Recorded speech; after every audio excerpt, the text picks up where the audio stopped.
This is the truth about Amazon PPC that the pros know. Success on Amazon pay-per-click does not need to be complicated or expensive. It's that simple. Hey, I'm Chris Turton. I run e-commerce intelligence. We are a UK-based Amazon agency, and we are one of the largest in the country, and we work with over 60 brands, including some of the UK's top names. Today, I want to talk to you about businesses that overspend on ad budgets and underdeliver their results. And this is exactly what we help with. Nearly every single client that comes to us who spends money on Amazon advertising is overspending and doing things unnecessary. So how do we do this? And what gives us credence, quality, and reassurance that we know what we're doing? Well, just take a look at this client we've been working with. We developed this business from 48k in advertising revenue to 331k in just 10 months. We reduced their ACoS down from 34% to 28%, that's the advertising cost of sale, and crucially changed their TACoS figure to just 8.6% from 11%. What does that mean? Effectively, we've grown that business by 6 times in terms of their revenue, but reduced how much it cost them to acquire those customers.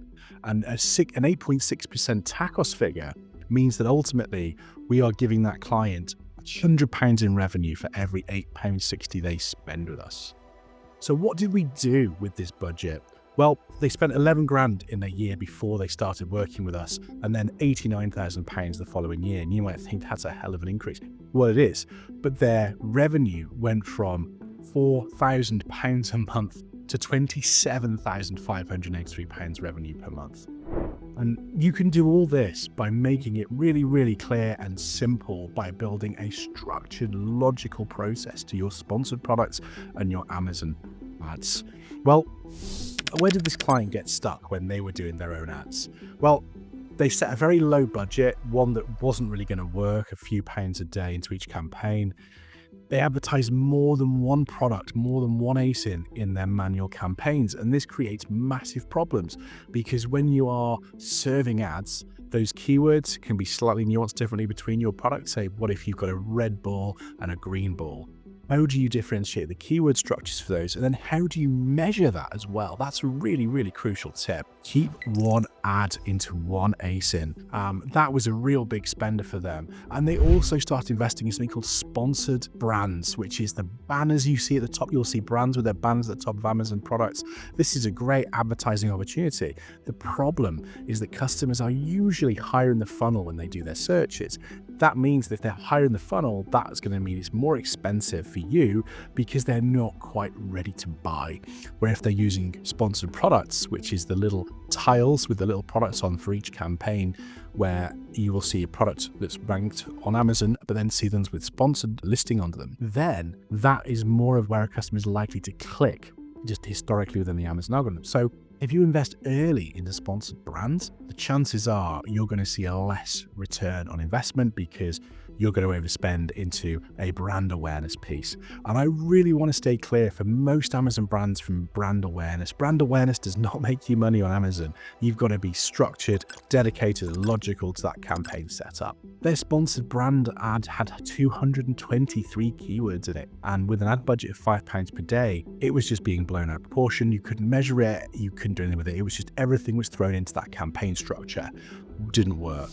This is what we did differently to really help grow that brand, reduce their cost return, help improve their return on investment, and bring that cost down. We started by using auto campaigns for products that were the most efficient. And when I say that, we use the reporting, we use data to be able to really find out which products are the ones that should be working. Remember, an ad, sponsored product ad is useless if the listing isn't great. That's half the battle. Don't let any ad agency tell you that their magic campaign formula, their magic keyword structure can save a poor listing. A poor listing is your ad.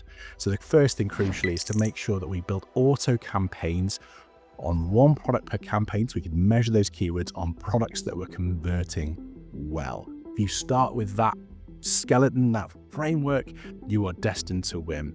Once we've built that single ASIN, we were using those quality proven keywords that were producing a return on investment for us. So when we create that product listing, we create that ad, we create those keywords, a keyword that comes back and gives us a positive figure for a sale. In other words, keeping that ACoS low and on sale. We make sure those keywords are clear in the product listing because they're obviously converting, people are buying. Optimization is an ongoing process, and it's exactly the same with your PPC setup. When we built those manual campaigns with high converting terms, with good conversion rates on their products, we needed to update the suggested bids because Amazon's bidding system changes all the time.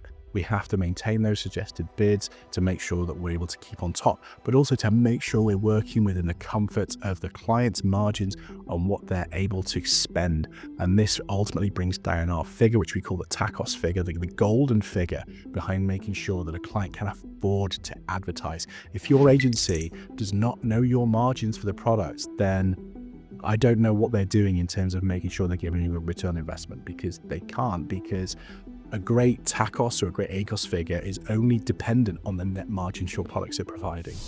After we got all this harnessed down, we were able to rebuild sponsored display videos, sponsored brand campaigns, which is the sponsored brand video campaigns, because our client had some great assets, video assets, and worked tightly towards developing those campaign structures and making sure that we'd started with a great foundation in terms of getting that return on investment for the customer's sponsored products.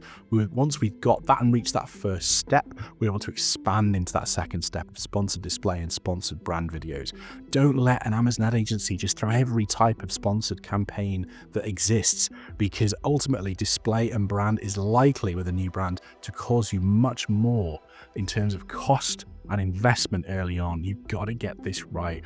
And I think different Amazon agencies work in different ways, but we always try and look out for the client's margin first. We don't want to look at how much a client spends on their ad revenue, because some agencies are motivated and driven by commission incentives on sales, and even worse, commissions incentives based on how much money you spend on the platform.